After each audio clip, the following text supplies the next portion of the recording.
hard act to follow. Good. And then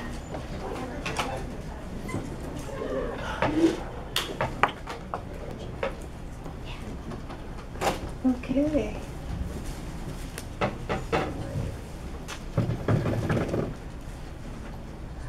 Okay, so let's put some context around. You know, one of the things that always amazes me is that when art historians describe the career of an artist, they really put enough context around that human being to really give you a sense of why his art reflects certain ideas as opposed to others. And so to give you a little context about myself, and you should think about yourselves too as you hear this. When I was born, the President of the United States was Harry Truman. When I was 15 years old, JFK was assassinated. When I was 20, Martin Luther King was assassinated. During the 70s, I lived through the height of the Vietnam War, which we didn't call a war in those days, but you're also learning about that. And then you and I have shared experiences like 9/11. Those are the things that, throughout your life, as corny as it sounds, will be markers for you. Things will happen. Maybe what's going on now in the Middle East is one of those markers. The Arab Spring, for instance, is something that I think all of us, those of you especially who are students, I think can relate to the kind of energy, the kind of rebellion that those particular young people began. Unfortunately, it hasn't unfolded in the way we all would have hoped, but as an artist, I look at those things and I'm intrigued and I'm moved, and I wonder, what is it I have to say? My trajectory as an artist has not been one that I could have planned. My beginnings, unlike Ester, were in the city. I'm from East Los. Anybody here from East Los? Nobody? Oh, thank you. And it's one of those special places that it actually bred a tremendous amount of creative artists from the 1970s. Some of my best buddies are guys like Los Four, which I'm sure their music you would have heard. There were a group of artists, collectives. ASCO, does ASCO ring a bell with you guys? Okay, those are old friends. It's very interesting how from that group of people there were a diverse group of students who kind of seized the day and did amazing things, I think, along the way. So my beginnings were in East LA. I was fortunate enough to have a mother who was very atypical, who supported my ideas about being an artist, who in fact assisted me in going in that direction. And so I'm going to skip a lot because we don't have a lot of time, but I wanted to show you some early work. I earned my MFA in 1974. I was working in a graffiti style. I was not a tagger. My mother was 4'11". She always said she was 5 feet tall, but she was really 4'11". And she had a size 4 foot. And had I done that, I would have had a chancla, a size 4 chancla hit me in the forehead. Hers had the ability to be boomeranged. So she could do it more than once. Anyway. But it was something I lived with. In the 1950s, you began to see gang signs, and so in my neighborhood, this was a very common kind of creative outlet. And as a college, trained artist, I began to wonder what I could do with that imagery in a way of explaining the creative energy that is reflected in those images. I know that if it's on your garage door, you're not very impressed. But I think, if you're an artist and if you're someone who loves art, you see the potential that artist displays.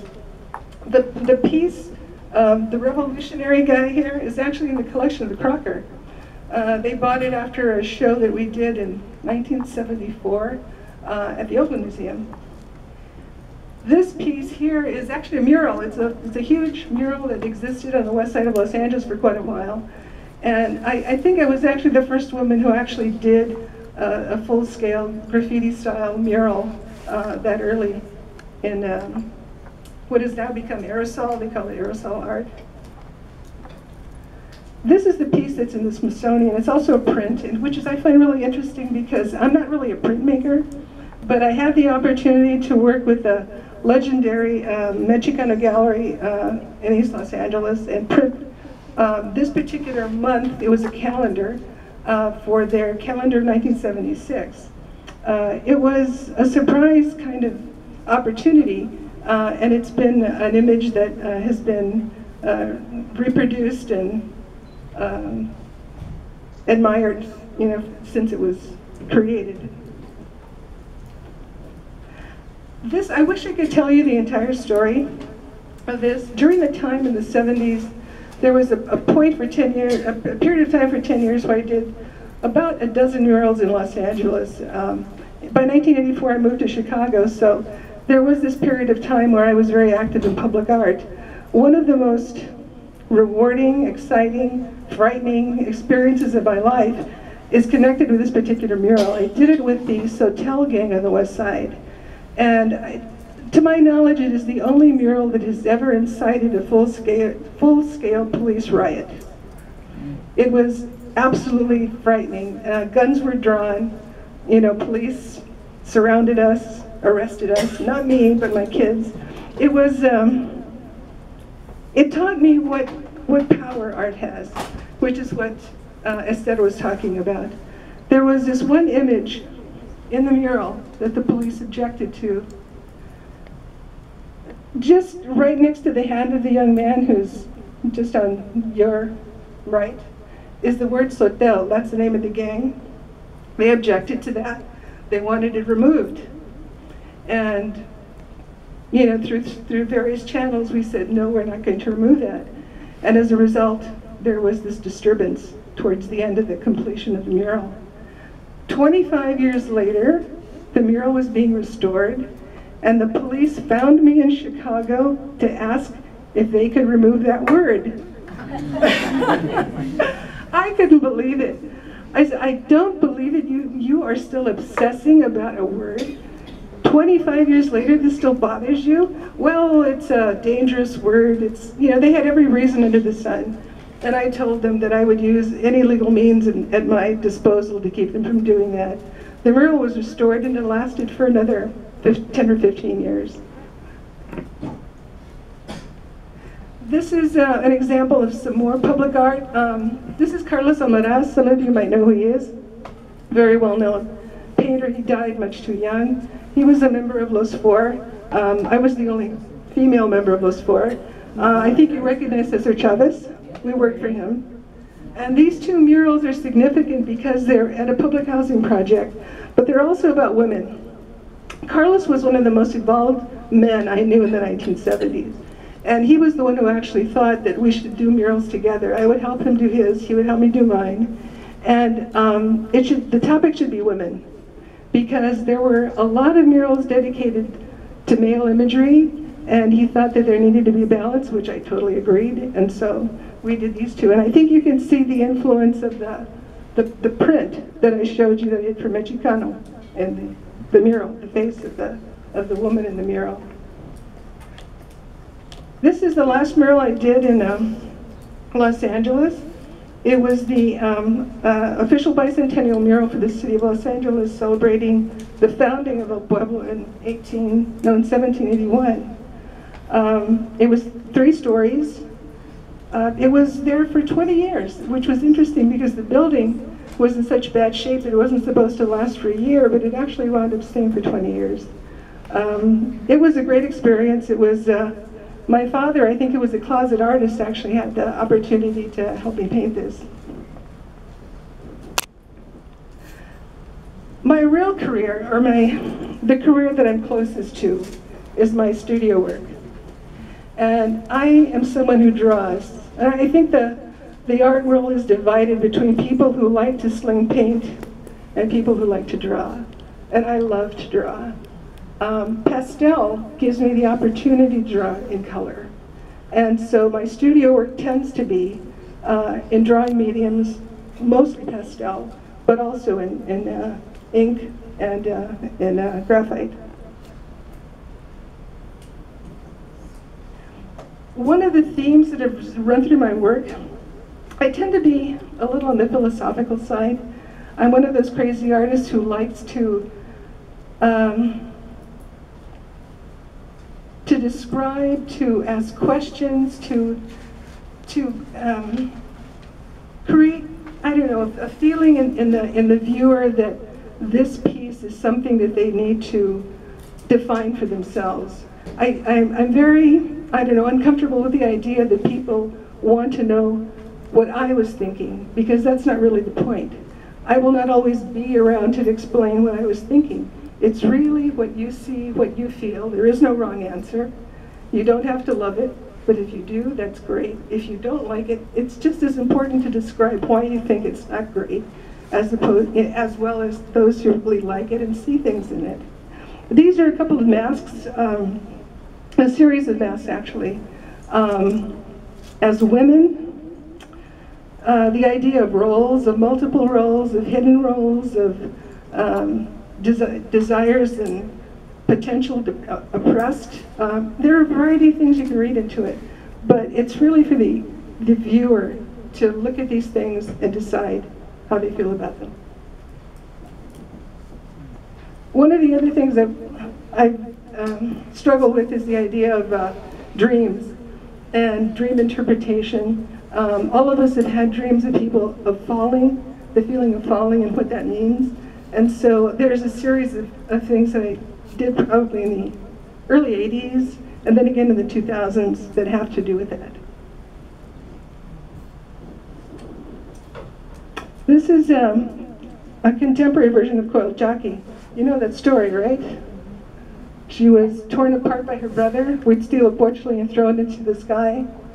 And that's why she, you know, creating the cosmos and the... Anyway, this is Coiled Jockey Cosmica. Immigration and the troubles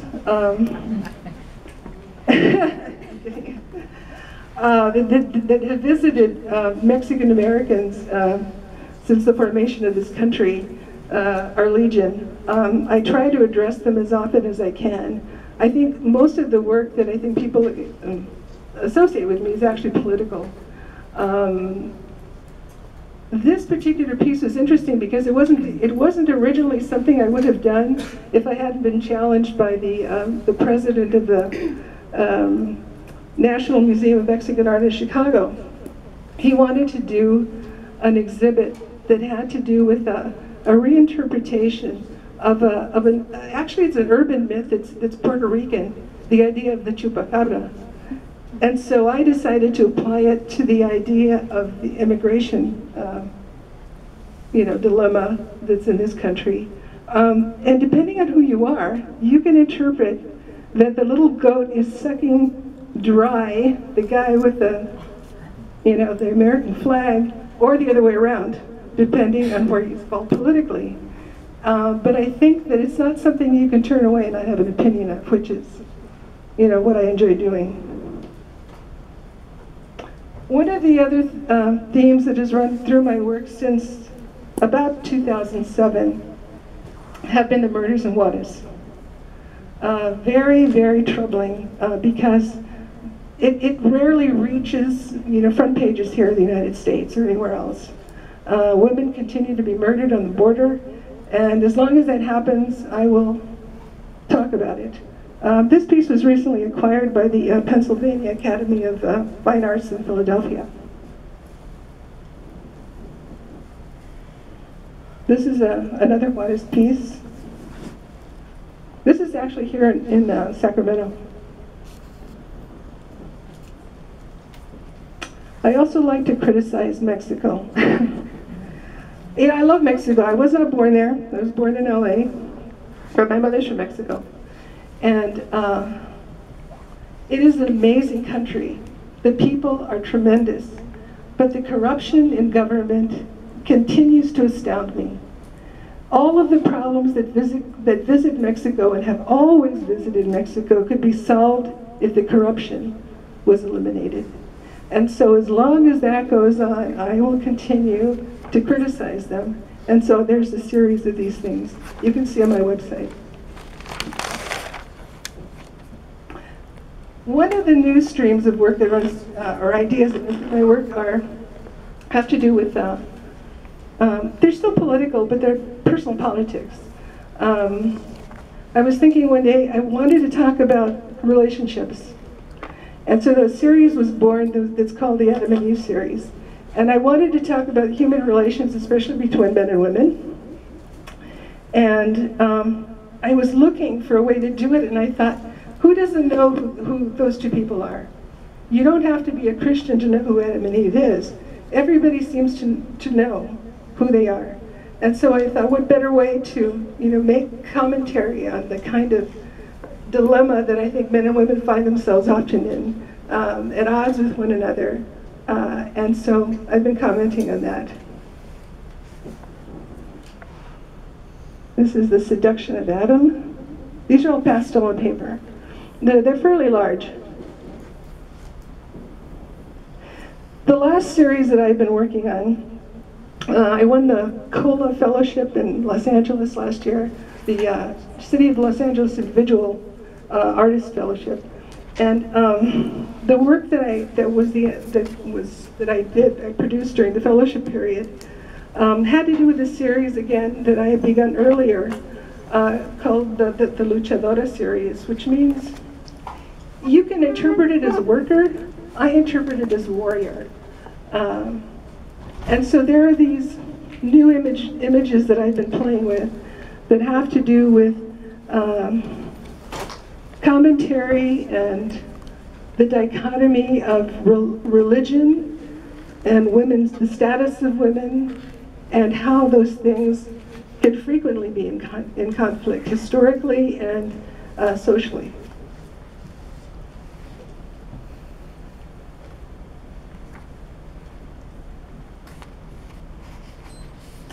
Okay, this last thing. This is the station that's soon to be completed in Santa Monica. It's the EXPO line in Los Angeles that runs to the ocean. I was fortunate enough to be awarded the commission to do that station last year. And I'm just going to give you a sneak peek. Not many people have seen this. So you're going to see some things that I did for that station. There are 24 individual mosaic panels that will it'll be like an outdoor gallery along these two massive, these are gigantic platforms at this corner. And there are 24 pieces that will be like an outdoor gallery. My purpose in his imagery, which is unlike the work I do, was to just use the idea of riding in a train, which meant movement through time and space, and using imagery that described the passage of the day and the passage of the seasons.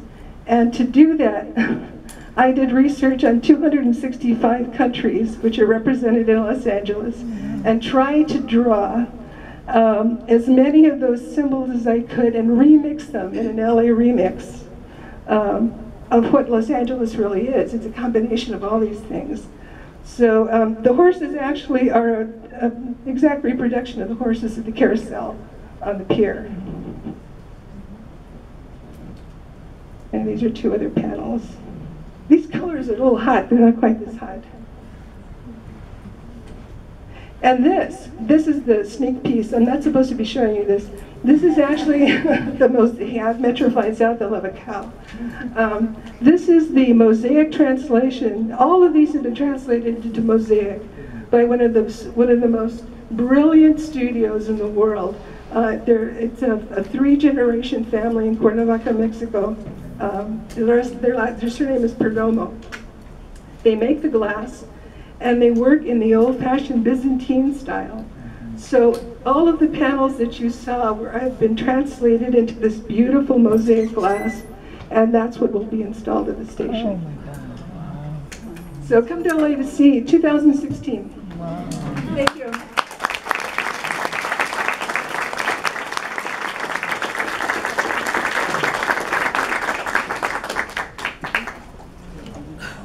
Okay.